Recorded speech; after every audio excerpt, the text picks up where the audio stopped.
When I was younger, I loved climbing trees. To climb up that tree and see all those branches and sit up there and watch the birds and everything, it was so much enjoyment. We'd make a little like cubby. So it became part of the whole concept of what a tree is to me. A Japanese master told me, you've got to look up in the tree, and if you feel that you would love to climb it, like a little boy you want to climb it, then you're actually winning. Because the whole thing of bonsai is it's got to look like it's not touched by man. If it doesn't look natural, you lost the plot.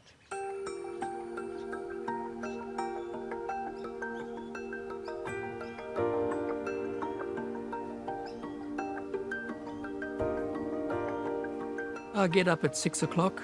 I'll open the door and I'll come out and there's just birds singing, and it's a real nice feeling to come out.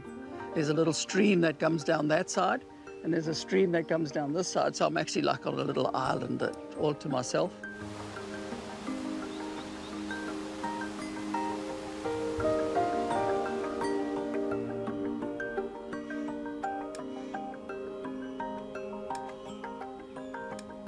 My name is James Millar. I've been doing bonsai for 50 years. I'm a horticulturist and an operations manager.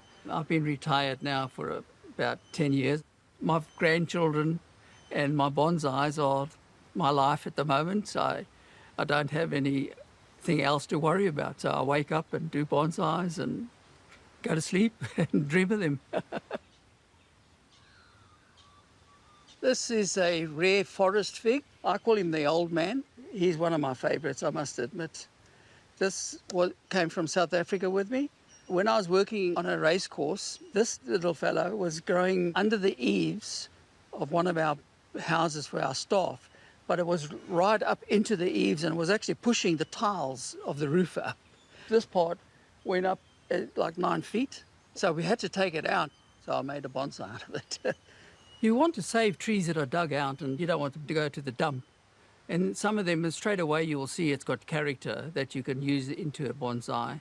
I always say I've got a League of Nations with my bonsai because wherever I worked, I brought trees home from those areas, so they're all here.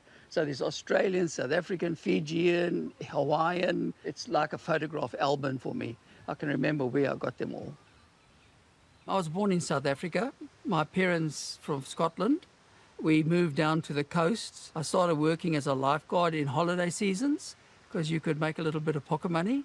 I started doing the gardens on the beaches, and then I trained as a horticulturist because I realised that I had the eye for it, but as far as plants and things, I had no idea what I was doing. When we first started bonsaiing, we would try and grow all these fancy things they had in Japan and that, like maples, and they just were so hard to keep alive in our climate. So I've sort of specialised in figs. I've got about 20 varieties here. These are figs, and even these little guys are figs. This is the Willow-Leafed Fig. It was my very first bonsai in Australia. I found it in a nursery, a little cutting, and I was so excited. I took it and I was going around Australia in a camper van. So it actually came with me for 2 years in the camper van, and so he's been around Australia the whole way, from Cooktown to Broome. So he's seen everything. And all the ones that you'll see in my collection that I've grown from cuttings comes from this original one.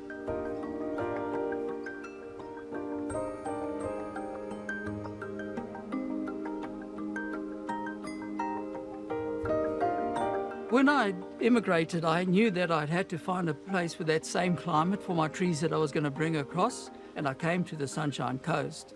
So it was almost like finding home again. It's the same climate. I thought, well, this is it, and my daughter was happy here too, so we just made it our home. This is from South Africa. It's very special to me. It's one of my first. It's a bronze paperbark. It's nothing to do with the Australian paperbark. Totally different species. This is in its 60, 70-year-old now. So that's why it's so special. When you come from another country and you want to bring trees, you hear these stories that everything dies in quarantine.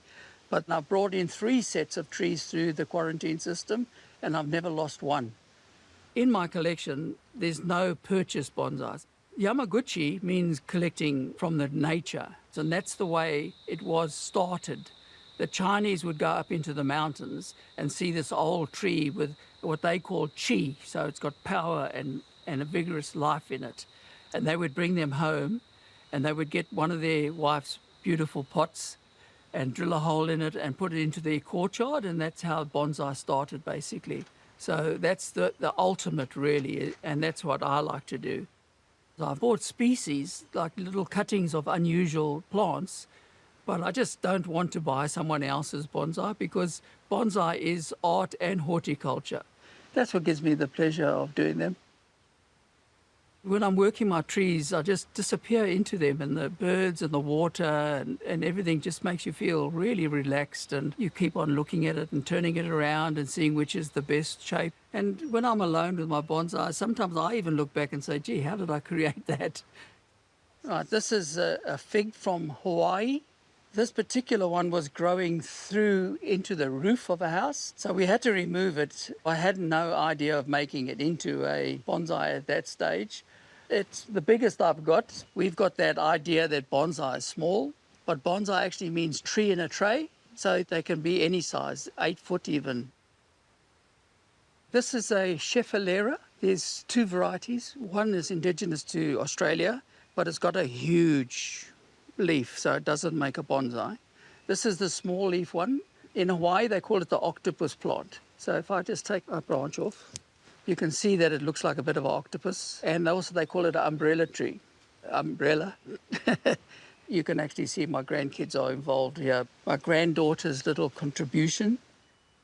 I've got 3 grandchildren, and I've been involved with the grandkids from day one. This area here is my grandkids' little bonsai area. This one and this one belongs to the 9-year-old, and this is a 6-year-old. My granddaughter actually works on my trees. It's good for my heart, you know, to have the grandkids loving that, what I've really loved. I mean, I've done it now for over 45 years, so it's a big part of my life, and it's part of their life now too. I do have local trees, and most of them are Bougainvilleas. People plant them as hedges or in the garden, and they take over, so people get rid of them.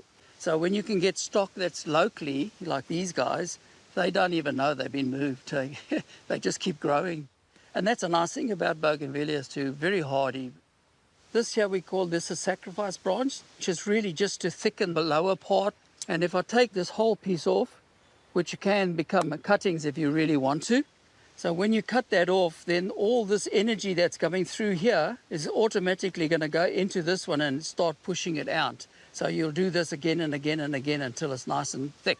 So you can imagine, like, in a few years' time, it'll be just covered in flowers. It's so important. Well, like every one of them, I can give you a story. In my mind, I can actually see where it was. This is a Natal Fig. I collected this in a park on the coast in South Africa where I used to live, and they grow everywhere there. So when I look at this, I can remember that park I used to play in as a youngster, and it's really been a lovely tree to look after. One of the reasons I like to collect bonsais, and that is that you can pass them on in China and Japan, that there's like 5 generations have looked after a bonsai. I really would love, obviously, for my grandkids to grow these figs, because I believe they're going to be like 800 years old, I reckon they can grow. I think they're going to last a long, long time.